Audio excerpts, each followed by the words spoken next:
A lot has happened today, and processing it all is taking up nearly everything I've got.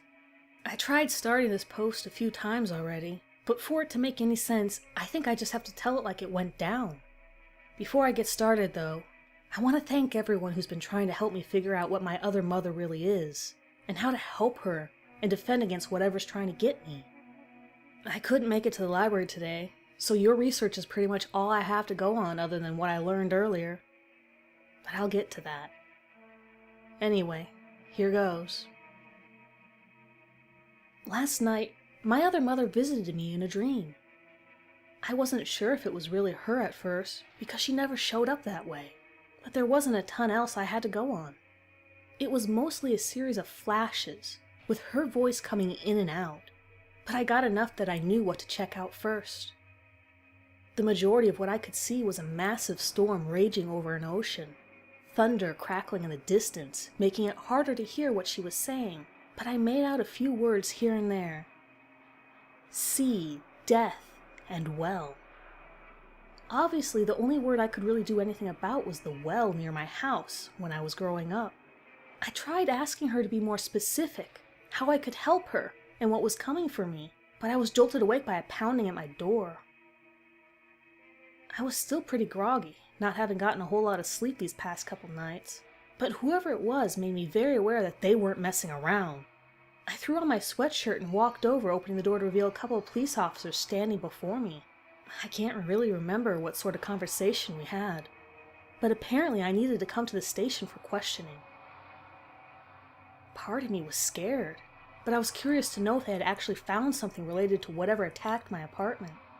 I spent the better part of my morning at the station, answering all sorts of questions about the residue, the mold, and my whereabouts the previous night.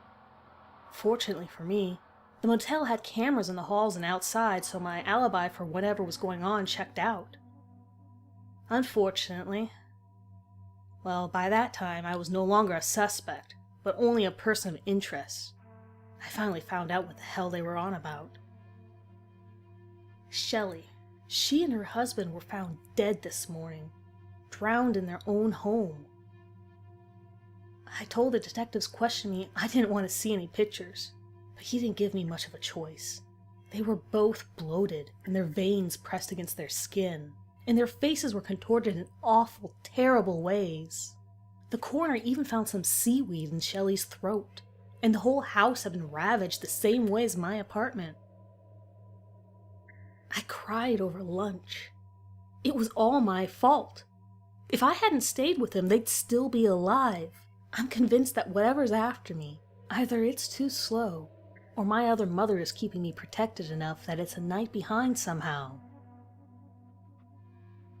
I went back to the motel to beg them not to let anyone stay in my room tonight, but they'd already rented it out. I wound up calling the detective on the case and bawled my eyes out. And eventually, thankfully, he got the motel to close the room, at least for a night, so at least no one else will die because of me. Hopefully. With the daylight I had left, I made my way to my childhood home. It took me a couple hours with walking and public transportation, but I made it before the sun settled down behind the hills. Honestly, I'm just glad no one spoke to me on the way. I would have completely broken down. Once I reached the house, I decided it might be best to let whoever was living there know I'd be on their property. But fortunately for me, the house was empty. At least, no one answered the door. I didn't bother to check if it was for sale or anything like that. I crept around the back and spent about a half hour inspecting the well. It hadn't been used in ages, and there were a few loose stones I poked around, to no avail. I was beginning to procrastinate doing what I thought I needed to do, but after checking the position of the sun, I didn't think I had much of a choice. To all of you, I highly recommend never doing this if you can ever avoid it. I started by checking the rope. Surprisingly, it held firm after all these years, and I made sure one end was at the water's edge and tied the other tightly to the well's foundation. I took a deep breath to prepare myself before climbing over the side and began to lower myself into the well. The whole experience felt like it wouldn't end. My surroundings got darker as I went deeper, though honestly, for a lot of the time I had my eyes closed. I wouldn't say I'm usually a claustrophobic person, but even now, just thinking about it, I can't help but shake. What I did see of the walls were old stone and moss growing here and there, and eventually, I made it far enough that I could drop into the water. I'm not the best swimmer, but I know how. Before I tried anything else, though, I tread a bit and made sure I could get a hang of the rope again when I needed to climb back out. After prolonging enough, I took a deep breath and plunged into the water. As you might suspect, it was cold. It was incredibly dark, so at the very least I didn't need to have my eyes open underwater. I fumbled about for a while, feeling the walls for a bit, then came back up. Algae coated most of the walls, and every so often, some of it would touch my arm or leg. It was entirely unsettling, but the night was coming, and I wanted to be just about anywhere else when the sun went down. I took another deep breath and dove as deep as I could. The algae grew thicker toward the bottom, and I pretty much had to flail about, sinking deeper and deeper, as I searched for anything out of the ordinary. I eventually did reach the bottom and moved my hand about before feeling some kind of box. Pressing my fingers around the edges quickly, I grasped a handle and pulled. Of course it was stuck. I jerked it a couple times before I had to let go and did everything I could to get back to the surface. I could tell I needed air, and honestly, it was starting to feel like the algae was reaching out to me, trying to pull me back under and make me part of it. I breached the surface and gasped for air, coughing a couple times and using my one free hand to wipe away my face so I could see. I took hold of the rope, maneuvering my hand around so I could hold on to the box handle while still being able to pull myself up. I think it was pure adrenaline that got me up the rope and out of the well.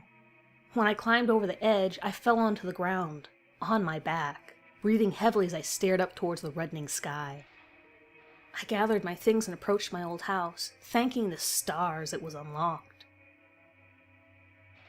The place hadn't changed too much, but it took me a little while to find a towel.